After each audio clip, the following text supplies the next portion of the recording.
Hello there friends, Mr. E here, and you might be aware that we now live in a post-Uncanny Strike nerf, post-dueling sword sort of world, sort of Darktide, and that means it's all over for this weapon. It's completely gone, it's done.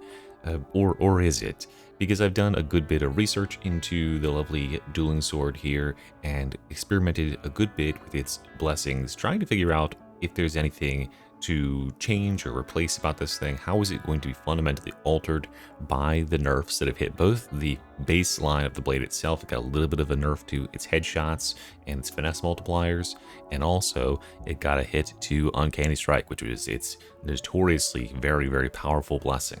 So what we're going to do today is go through, point out the best way to build this weapon, showcase the blessings and what alternate blessings you might want to experiment with now that Uncanny Strike is nerfed down to probably a respective amount of power, and then give my overall thoughts on the blade. I'll show you a couple of cool tricks you can pull with it as well, and yeah, should be pretty fun. Let's begin. And for the sake of the simplicity today, we're going to be talking about the Macabian Mark IV dueling sword. I know that there are, 3 different marks of this weapon, but the Macabian Mark IV still reigns supreme because it just has the absolute simplest moveset. For the Macabian Mark V, it has slightly boosted movement speed profiles of, dodge and stuff like that. However, it loses a ton of potency in its heavy attacks, which is the bread and butter of this weapon. Macabian Mark II alternates between a heavy attack stab and a slash, and what you really want with the weapon in Darktide is something with an incredibly simple but powerful moveset, because the more simple the moveset is, the less mental load it's putting on you. If you know that every single time you press the heavy attack button, it's going to do the exact same attack, if you know that your light attack is literally just like, slashing horizontally both directions, that means that you don't have to think about, okay, what's the next attack that's coming out? Do I need to cancel this pattern or whatever? For the dueling sword Mark IV, it literally just has 2 attacks, light attack stabs and the heavy attack stabs, plus a parry, which I'll demonstrate later on. But the parry is really not all that useful unless you're facing bosses or something. So yeah, that's why we're going to with Macabian Mark IV. It's just the most powerful all around. It's the simplest. I think it's where every player should start with this weapon. All right, we need to begin at the most important page for any weapon, the stats page. Let's break down exactly what makes this weapon tick so we can understand why we are building it the way we're building it, not just copying the build. That's at least what I intend to do here. Just first and foremost, why is the dueling sword considered as strong as it is? Why has it repeatedly seen nerf after nerf? Well, it's to do with its stats in this page here, not its light attacks. We don't really care so much about light attacks, although notably, look at these ratios here, right? Look at the massive multiplier that you get when you are getting critical hits and weak spot hits. That is the focus of this weapon, headshots and criticals. So if you aren't capable of doing that, maybe steer away from the dueling sword, but it's pretty dang easy in Darktide, and this weapon has an excellent swing pattern that can really get you to do it a lot easier. But the bread and butter of this weapon is the heavy attack. And the heavy attack, this like lunge for the eyeball, this attack is the one that has been nerfed more than anything, but it's because it is so devastatingly powerful. So as you can see here, we're looking at almost a 3 times, it's like a 2.5 times multiplier when we're hitting a flak armor enemy, going up to like 839. This is a base damage, right? This gets multiplied by everything else. So yeah, we have some massive 2.5 to 3x multipliers on a really high base damage already, which makes this weapon very capable of one-shotting tons and tons of enemies in the game with some additional power stacked in your build. And so we want to really lean into this attack right here because this is the one that's going to be doing the vast majority of the work.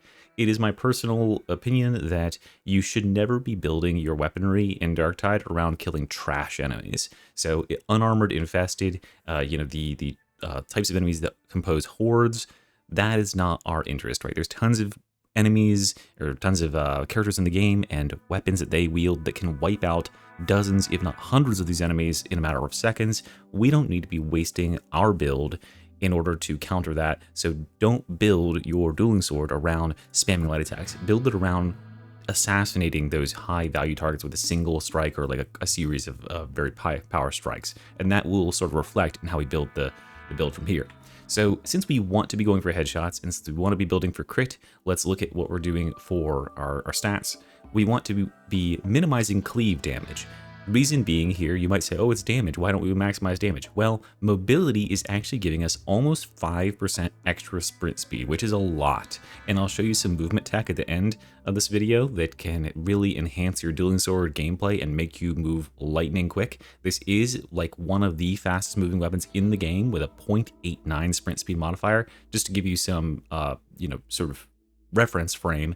The base sprint speed for Zealot, or, Zealot, the character I'm playing, is 5. So this is almost 20% extra sprint speed without even using any movement tech like you can with this blade. So yeah, this weapon makes you super fast, and we want to lean into that as much as possible because mobility in Darktide is king. It is like seriously one of the most important things. Everything up here is just damage, so that is straight out. Cleave damage is almost non-existent. It's almost non-issue because this only applies to these three types of enemies: flak, unarmored, and infested. And this only applies when you are cleaving and to the second target and beyond. So this weapon has a pretty poor cleave rating already. It can cleave through like infested enemies, but that second enemy that gets hit is going to take like half or a third of the original damage, and that is what this number is modifying. So you'll get about 3 to 6% extra damage on the second target hit, which effectively turns into like a single-digit increase in damage, which we don't really give a shit about. So minimize your cleave damage, maximize everything else. And by the way, I have a 61% here because sometimes the game can do a little oopsie when it's doing a rounding, and you might end up with a overstated weapon. And yes, it is actually real stats, so look out for that. You can get a slightly OP weapon. Okay, now let's go on to the perks here. Carapace and Unyielding is going to be my baseline recommendation for this weapon. Just the two enemies who don't die instantaneously to the blade. 25% extra flak can allow you to one-shot, headshot, like flak gunners, but that's not really a primary threat for the weapon. We want to be countering enemies who we are facing in melee. Unyielding is great because this is bossing enemies, bossing damage, and then Carapace is some of the most challenging melee enemies in the game, being this guy, because remember, we're only going for headshots, so we want the damage against this guy and this guy, both of which have Carapace heads. And then this guy also has a Carapace head, so nice to have that extra 25% damage against him. As far as the other challenging melee enemies, this guy is unyielding, so we can get 25% damage on the bulwark, and we can get 25% damage on him with an unyielding spec, as well as, of course, on our friends, the monstrosity bosses. So, like your Chaos Spawn. This is a 25% extra damage from that unyielding. So that's why we were specing unyielding, because these enemies don't die in one hit. For a lot of other enemies, the single strike attack of the dueling sword, if I could actually land the hit, is just overkill. It'll kill them by like way too much. So we don't want to be wasting stats on that. As far as our blessings, which is now we're going to get into this. This is going to be sort of the most involved part of this. What blessings do I recommend post the Uncanny Strike nerf? Has it really hurt the blade? How is it going to play differently? What should we be specking around? And the way I want to break this down is I want to give you some guidelines as far as which of these masteries are no-goes, okay, maybe in a certain situation, or yeah, these are really, really good. So as far as my personal opinion, I think there's two of these on here that you should not be choosing. And those are Relentless Strikes and Rampage. So Relentless Strikes, let's start with this one. 10% strength for 2 seconds when hitting the same enemy, stacks 5 times, can be refreshed during active duration. So what this means is you must hit the same enemy over and over and over again. Now this blessing is pretty good on something like the RBD's Shock Maul, which has access to this weapon, or this blessing, but that weapon gets not only the damage, but also the additional stagger. And for a weapon like that, the additional stagger is very valuable because it has a pretty high base stagger already. The dueling sword does not have stagger, so this just effectively turns into damage. So this can stack up to 50% damage, but you have to hit the same enemy over and over and over again, and you cannot hit another enemy, and you must do it within 2 seconds. And that is a pretty short window. That is a very, very short window.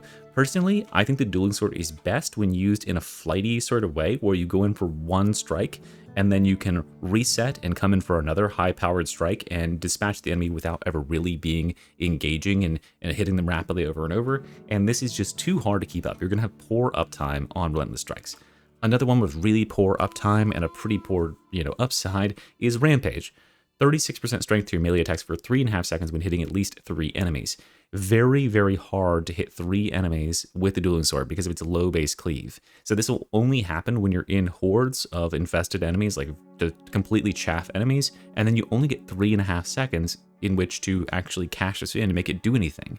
So yeah, this is almost never going to be up, and it serves zero purpose when you're fighting against bosses or high health targets like crushers. It's literally going to do nothing for you there. So steer away from these two. Let's move on to some ones that are sort of in that middle tier, like a maybe pick. That would start over here with Shred. Shred is a good offensive crit gain blessing. It's a good way to start your crit chain. Zealot doesn't, if you're playing on Zealot, there's other classes, of course, that can use this weapon, the Veteran and the Psyker. This is a good one because we like crit on the blade. Obviously, crits do a massive, massive increase in damage, so we'd like to build for crit. So you might want some extra crit. However, I think there's a better crit blessing on the blade. The downside to this blessing is that if you miss an attack, then you will reset your stacks. So you must continue hitting with every strike. If you swing and you airball, you will reset your stacks to 0. But on the upside, if enemies aren't attacking you and you aren't dodging, you can build a good amount of crit. You can build 20% crit pretty quickly because the weapon does attack pretty quick. But it does have a pretty significant downside of resetting every time. And then Agile here, this is another one that is pretty good, but I just genuinely don't know if it necessarily reaches the peak status of some of these other blessings that are available. So Agile is 10% melee weak spot damage, and you refresh your dodge efficiency on weak spot hit, meaning you get all your dodge count back. That can make you incredibly evasive, like super, super hard to catch and pin down, because you got, what's the base dodge here, 5? We can see on the weapon if we check the mobility stats, 4. And so we get 4 dodges, and that's going to give you 4 more dodges every time you get a headshot. So that's pretty dang powerful. It's just unfortunate that the other part of it, just 10% headshot damage, is really not all that much to write home about considering the power level of some of these other blessings. And yes, it can allow you to dodge more, but 4 dodges is already quite a bit, and the dodge distance of this weapon is already boosted by like 8 to 10%. So our dodges are very impactful already. I generally don't find having these extra dodges to be all that impactful in games, and I would rather have some more direct upfront damage or stats, which is what is going to lead us into the last 4 here, which are all very, very good high tier blessings. And we start with Riposte here. So Riposte is a 20% crit chance for 6 seconds on successful dodge, and it can be refreshed during its duration. It is so easy to dodge anything in this game. Just randomly dodging generally will give you this buff. You are going to have massive, massive uptime when you are playing with this buff on your weapon, because there's almost always, especially as you increase in difficulty, there's almost always something shooting at you, swinging at you, and 6 seconds is an incredibly, incredibly long amount of time in the grand scheme of things when Darktide is considered, right? 6 seconds is like, if an enemy isn't swinging at you or attacking you in 6 seconds, and you're a melee character like this, there must be no enemies around. So this is going to have massive uptime. It works against bosses, obviously, because you'll dodge their attacks. Yeah, it's just super effective against all sources, and crits, as we saw in the stats page, are really, really important here. This can boost us to having a very competitive crit rate. I think this is a great one to pick on the Veteran, on the Psyker, because those two classes, they have like 30% crit kind of inbuilt or so, but they need that extra bit. I generally recommend that you should be building, if you're building a crit-based weapon, to be steering yourself towards about 50% crit rate. For the Zealot, he has already about that much crit rate because on his class, on his talents, he's got Blazing Piety down here as well as Scourge, which can boost you up to being at a 55% crit rate, and that will be very active. Plus, you have guaranteed crits on some of your abilities. So the Zealot doesn't necessarily need this. However, if you are playing around, the Invocation of Death Keystone here, and you want to make certain you are getting your crits, it's okay. It's not bad, right? Getting more crits is never bad. So that is definitely a good possibility. I just think it's probably like 1 tier stronger on Veteran and Psyker, because getting those crits on them is a little bit harder. So especially for Veteran, because he has a great node on the bottom right of his talent tree where he gets 20% extra damage when he does a melee crit, and that's going to be massive for him. So as far as that goes, that's a really strong one if you need a little bit of boost of a crit chance. Our next one here is precognition. Now this one is for pros only, because this is a retaliatory sort of thing. You must dodge, and then you must land a big headshot critical attack within 2 seconds. That's your goal, right?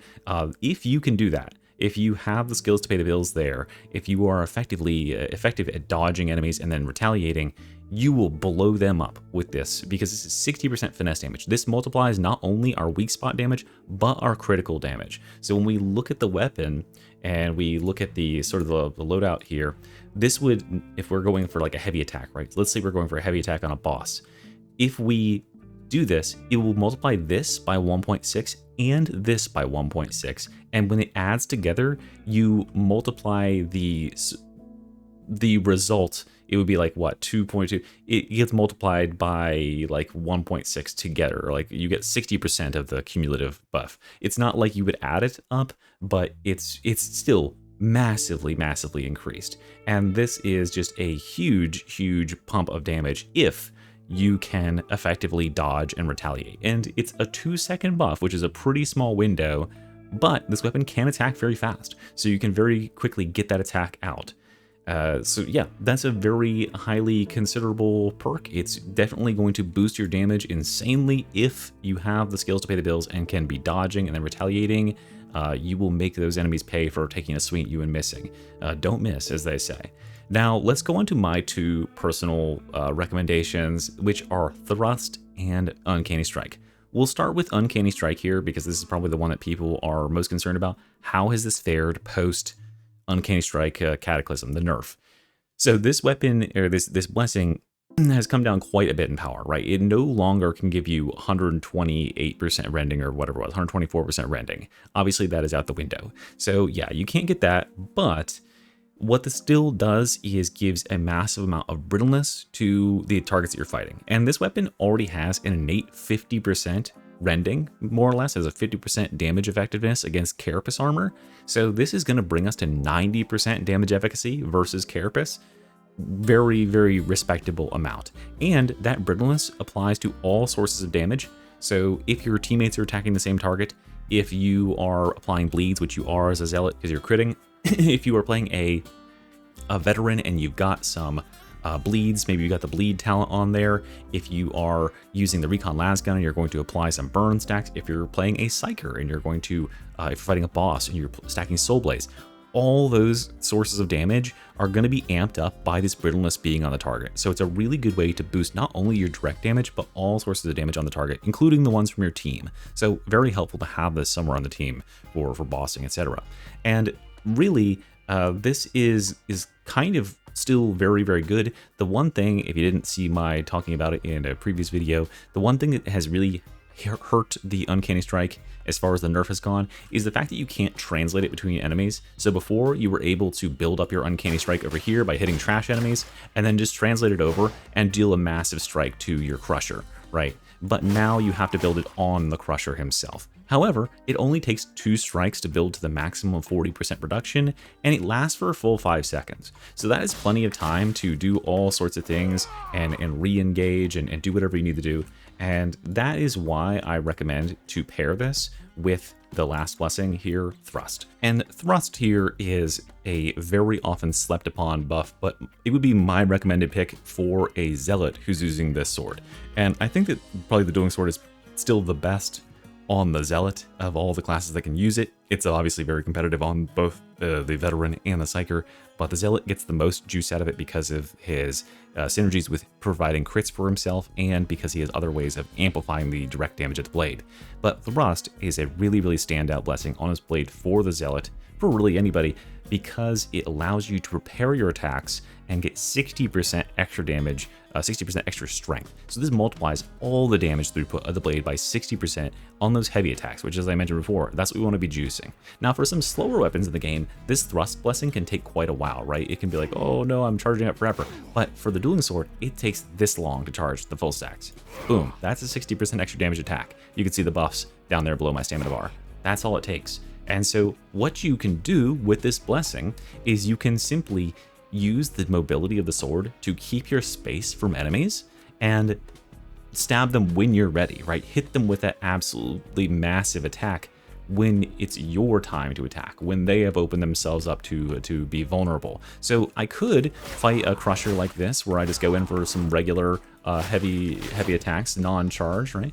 Or I could fight him like this, where I get my 2 attacks, and then I stay back here, and I get my heavies, and I only go in when I see a complete opening.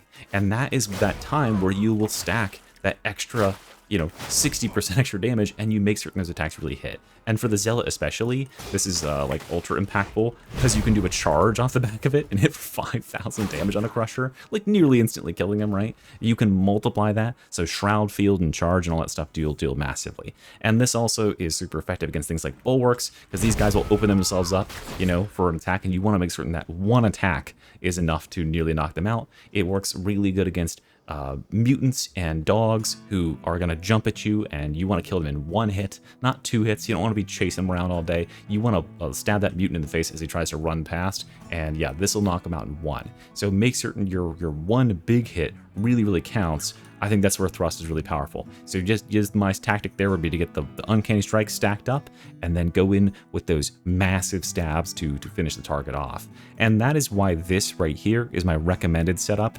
for a Zealot who's using this weapon. It's just really strong all around, super evasive. You just pick your fights and stab where you want.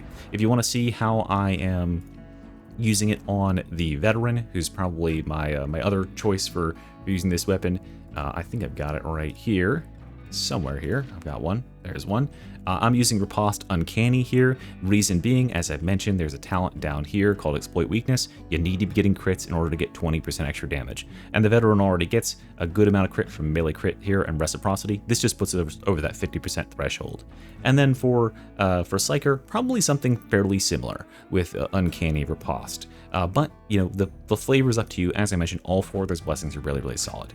So from there, let's talk about how to actually play with this weapon. I'm gonna go over to some gameplay and showcase exactly how I move and attack with this weapon, and hopefully you can see a little bit better of how to use this thing in practice.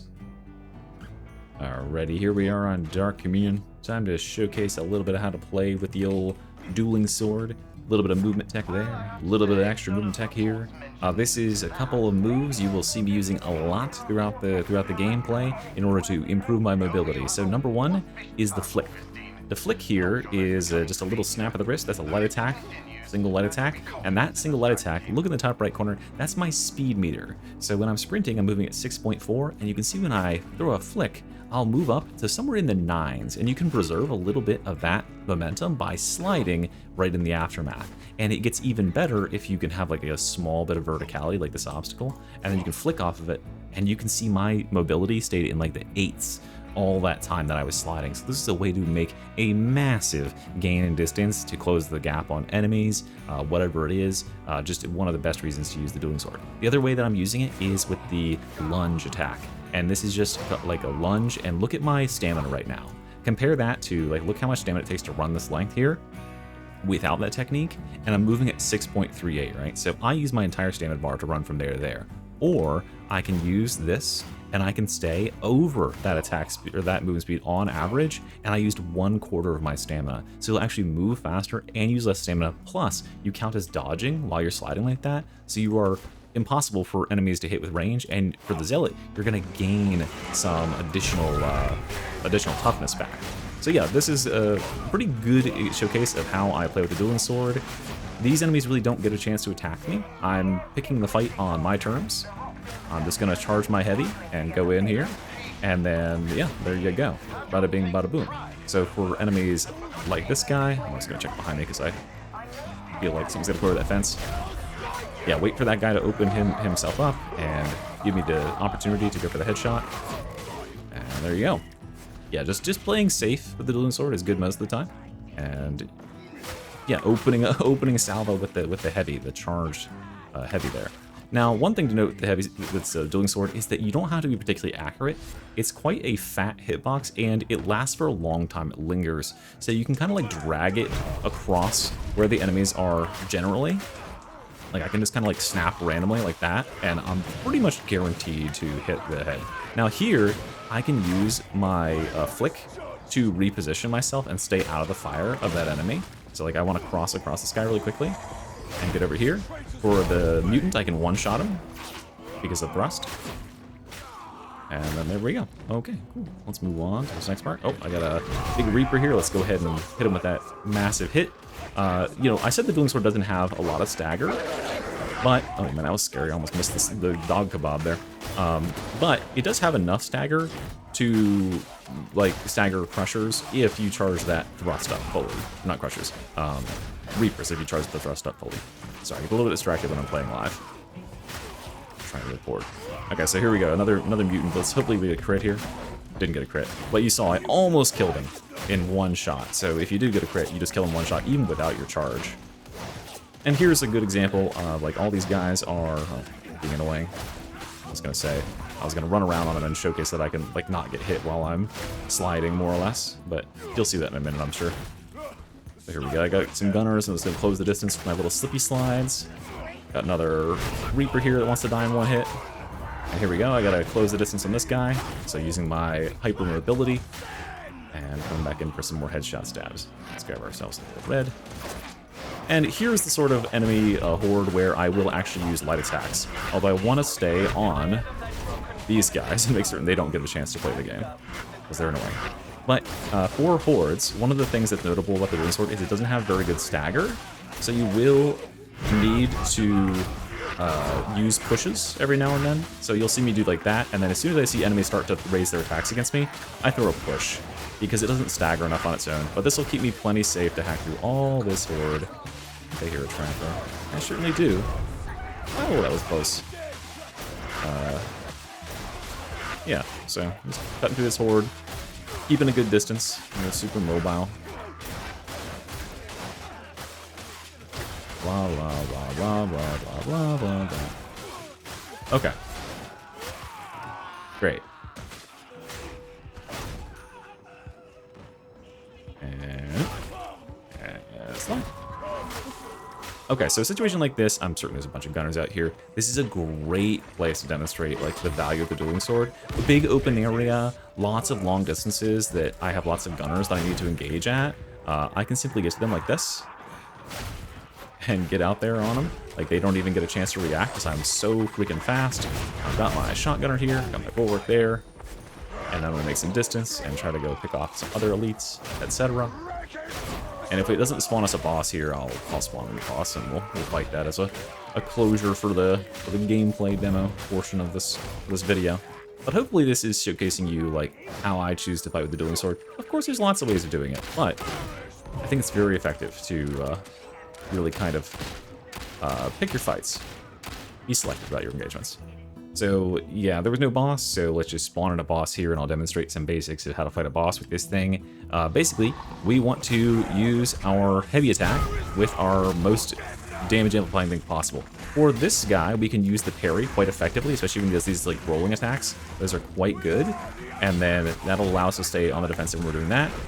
We have a nice big dodge just to stay away from our friend, the lovely grab there, and just making certain I'm hitting those headshots. Because he's so scary in parts where he's doing this little rolling attack like that, I can play defensive and wait for him to open himself up for that big headshot right there. And as long as I'm headshotting him every 5 seconds or so, I'm generally going to keep a pretty healthy amount of brittlance debuff on him. But yeah, there you go. Took like 9 damage or so there because I was a little bit sloppy with this little box, but yeah, hey, perfect little run there, and it should be pretty easy to replicate in the future. So, that's everything I have for you today, guys. Thanks for watching, and I'll see you next time. Mystery out here. Bye-bye.